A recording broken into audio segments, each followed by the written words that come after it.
વિજયભાઈ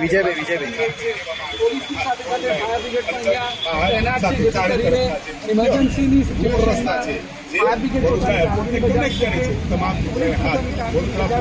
તમામને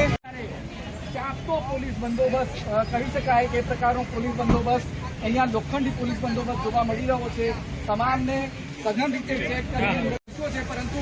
આનાથી વધારે સઘન સુરક્ષા વ્યવસ્થા એરપોર્ટની અંદર છે. વડોદરા એરપોર્ટ ટર્મિનલ જે બિલ્ડિંગ છે ત્યાં પણ આ જ પ્રકારની આનાથી પણ વધારે સુરક્ષા વ્યવસ્થા કરી દેવામાં આવી છે, જેથી કરીને જે મેલ મળ્યો છે તેને લઈને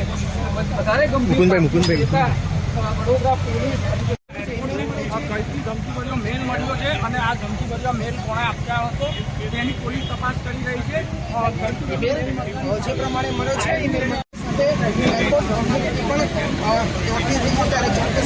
જે ઈમેલ ક્યાંથી આવ્યો છે, ઈમેલ કોના માધ્યમથી મોકલવામાં આવે છે તેની પણ શોધખોળ એજન્સી